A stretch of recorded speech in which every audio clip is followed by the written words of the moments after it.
Guys, this is just for my friends and family in Kansas City. I just want to let you guys know I love each and every one of you so super much. I know my whole traveling to Texas or moving to Texas kind of caught everyone by surprise. Well, don't feel that you're alone because it caught me by surprise too. I know a lot of you guys are like, did she just move all the way down to Texas, didn't tell me or anything? Like, just no, it caught me by surprise, but it was all by the Spirit of the Lord. And I want to share with you guys some things that's on my heart. I want to share with you guys, about what happened, where I'm at in life, and just know I love each and every one of you. It's actually in my heart to come and find some type of timing or a way to come down to Kansas City and spend a whole week just so I can say goodbye with you guys properly. And also I have more things I need to get, so sorry mama and daddy, but but anyway, like I said, I love you guys and I miss you guys every day. Like, actually, not just not too long ago, I was just crying out to the Lord. I mean, like that ugly cry, because I really miss you guys. There's not a day I don't think about you guys. So just to tell you guys a little bit about what happened, I don't know if any of you guys heard anything from my mom or my dad or anything of that sort yet, but for about 2 years, almost 2 years, I've been on and off the road with my spiritual father, Derek Gates. He's also my apostle at church and everything like that. So we've been traveling all over America to different states. And, he's been having these different speaking engagements. I was part of his ministry team. It was actually a great experience for me because many of you guys already know that I feel called to be a speaker, an inspirational speaker / teacher or preacher, I don't know. But I've always felt led. I always felt called to be a speaker since 2009, 2010. And I'll tell you guys a little bit more of that probably another time or maybe later, who knows. But anyway, so I got to see what it's like behind the scenes. We've also created like an internship. So it's good for those that are coming in, because one thing that Derek always teaches is that, it's good that you have these gifts and everything, but what is it without character? So he always wants to teach about the character. So I've got to learn a lot of good things, not so good things about what goes on behind closed doors in ministry, because again, I've always felt led and called to full-time ministry. So to speed it up a little bit here, man, I wish I had my handheld thing because my hand's getting tired. But to speed it up here about what happened and everything. So this past trip, we were on the road for about 6 months. And we were actually in California. We did a few pop-up prophetic meetings. We did a lot of meetings in different areas of California. And then it was actually in our plans that we would eventually move to California sometime when we find a place and everything like that. But because we were actually creating or going to build one of our headquarters or one of our hubs down there in California. That was the original plan. But also, as we were traveling on the road, just this past, January 2019 is when we got back on the road again. Like the end of January, early February, something like that. So anyway, we were on the road again. We went to California, and then we went to Texas. And it was actually in the original plan that the girls would go back to Kansas City after 1 week of Texas. Just 1 week. Just 1 week. And we were supposed to go to Brownsville. We knew we were closer to the border, closer to South Padre. And we were, like I said, we were only supposed to be there for 1 week. Derek only had like a couple of nights of meetings in San Benito. That was the plan. And then the guys were going to stay there so he can finish working on his movie. By the way, if you haven't checked it out already, go to FromDeathFilm.com. The movie's name is called From Death. It's about, raising up the dead and what God has called us to do as children of God. He said in Matthew, He said to go and seek and save. He told us to go and cast out demons. Go and set the captives free, raise the dead, heal the sick. These are the things that God has called all his children to do. And so raising the dead is not just physically, but also spiritually, emotionally, mentally. This is what God has given us to do. And you can find out more information about that on this page. We actually just got back from California again.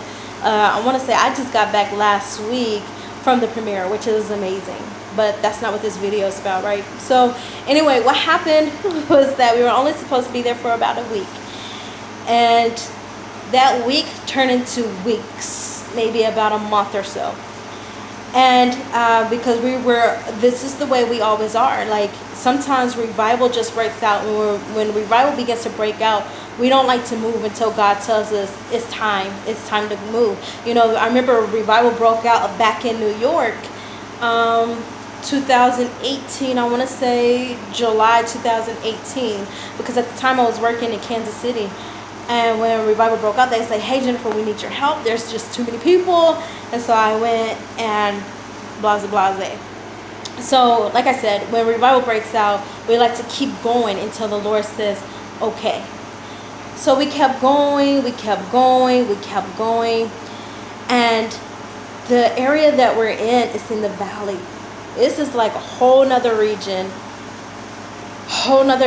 that I've never experienced. They haven't experienced. It's like every region has its own principality, right? And this is just my experience from traveling. It has its own principality. It has its own struggles, its own things, you know. So this one was like on a whole nother level for me. And in the valley, it was very oppressed, very depressed. And the people actually confirmed to me, what I've heard from the Lord is that they felt forgotten by God, and they were dying. And it was very dry, very, very dry. And a lot of people that are actually here serving the Lord long term in their churches or in their ministries and things of that sort, they said it was never in their desire to even be here. But there have been times when God has called people back to serve. There was this lady I met. She was a very sweet lady, and God called her back to the valley. And she said, God, I don't want to go back, but he's called her back because of things that he's doing, what he's releasing. And he's fulfilling his promises to the people, right?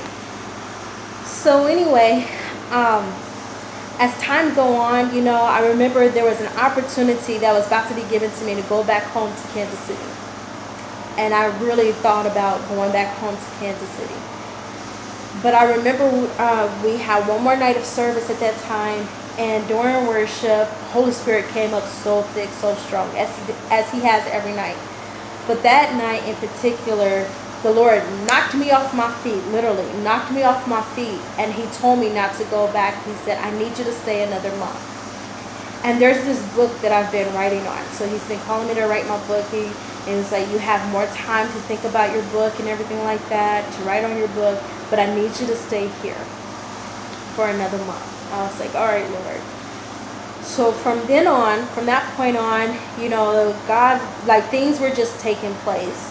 You know, there was like a lot of healings taking place, a lot of breakthroughs were taking place, deliverance were taking place. People were coming to us telling us that they felt alive and more fresh, refreshed and everything. Like, the places they felt they were dying, they start feeling the river of God, the river of his life living inside of them to awaken those areas up.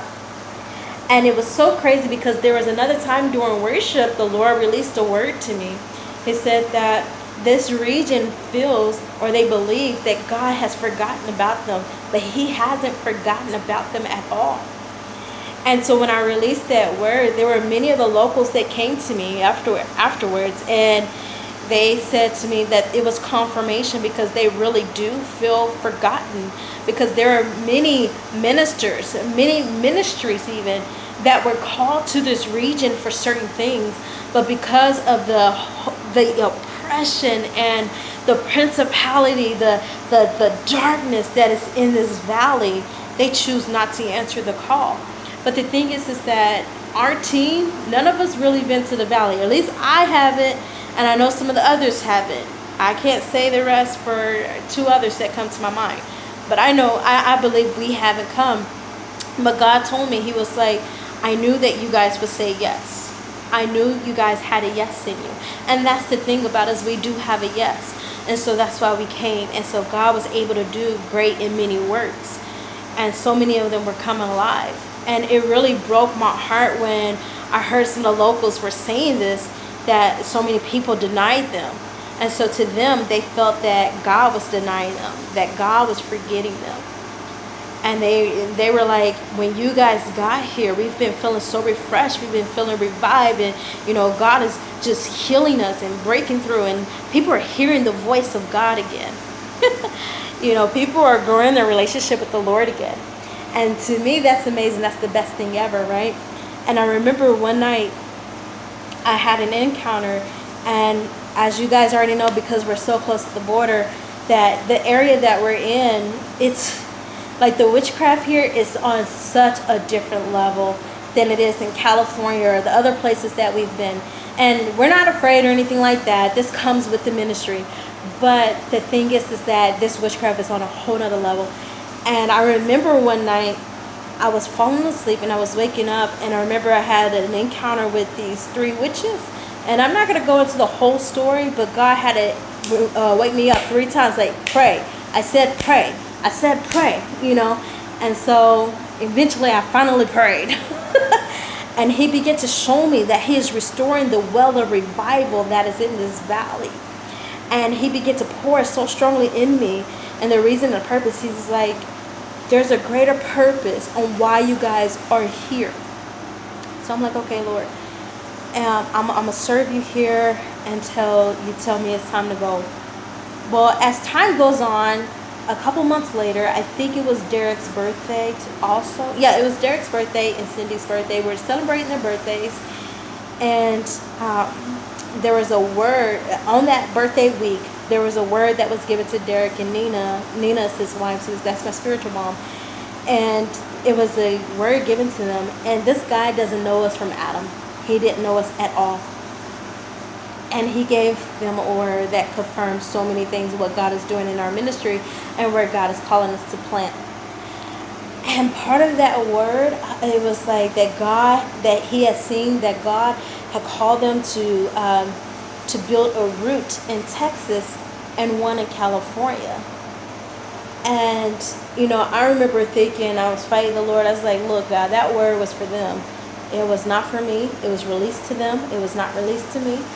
And so I spent countless hours at night praying in my friend's car, my car even, like, God, are you sure this is what you're calling me to do? Are you sure you're calling me to move out here? Are you sure this is you? Even after I moved out here, y'all, that cry has not stopped. I was like, are you sure you called me out here? Because this was not in the cards. This was not in the plans, We were supposed to go back to Kansas City. We even had a whole team meeting talking about the possibility of moving here and where everyone stood at. And none of us wanted to move here in this area. None of us. But we all, each and every one of us, carried the weight of God, the burden of the Lord saying to move. And that's what we did. And he confirmed it because Derek and Nina in the past, they had about 3 trees that fell in their house. And so around this time while we were out in Texas, I guess there was a great flood that took place in Kansas City, which is weird because you never really hear a lot of floods. There was even a flood in front of our house, which is crazy because it didn't touch us. But their house got hit with the flood. And so that was all the confirmation that they needed. But I was like, but Lord, our house didn't get touched with flood. What's this? But he kept telling me and putting in my heart strongly, I'm calling you there. Now, it was also confirmed that we are still going to California, but we'll be more so like bi-locational. So we're still building up one of our hubs out there in California, but our headquarters is going to be here in Texas. And we've actually teamed up with Hub Revival Center, which is the church that Derek originally came out here and did the meetings. And so we started doing those other meetings for it, and we called it The Shift because he just kept coming through. God just kept having us meet every weekend nonstop, over and over and over. I want to say like 13 weeks, maybe a little bit more, but it was like every weekend.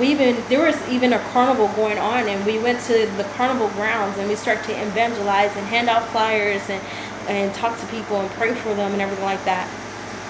So God was meeting people right where they were, right where they are.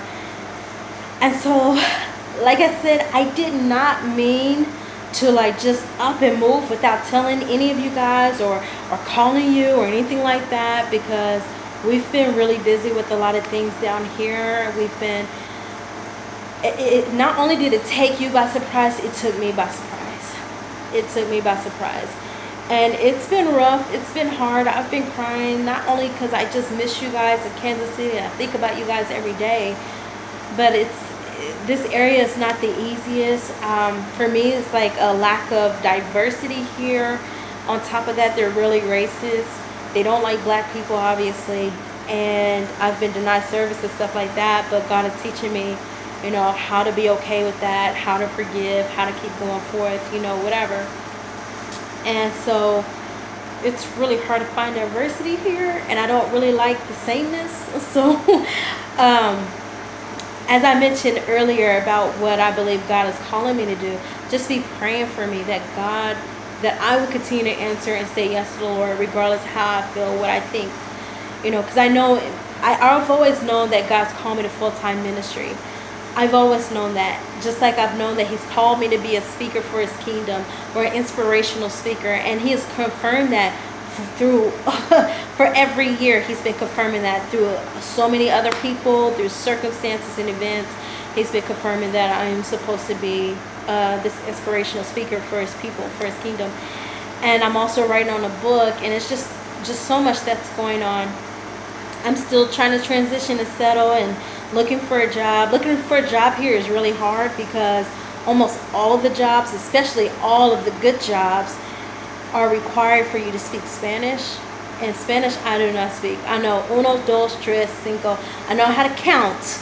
I know how to read some of the words, but conversational Spanish just ain't gonna work. Unless I had Henry or somebody here translating for me. He said, Auntie. No, just kidding. But no, but seriously though, so just keep me in prayer that God will just continue to be God, and I will continue to trust Him. I will continue to believe in Him, and that I will know that I'm not alone, because I know He's here with me, and I have those around me as well, and I have you guys still. But just know I love you guys. Feel free to text me, call me, Facebook me, Messenger, whatever you want to do. I'll try to get back to you guys as soon as possible as well. But I love you guys. Peace. I'm out. I hope you guys are doing great as well. If anyone has any contact or connections with Grandmommy Q or Grandma Karen, Grandma Wit, or any others that I can't think of that are not on Facebook, definitely send this over to them as well, because I love them too. So love you guys. Peace. Deuces. Love you guys. Bye.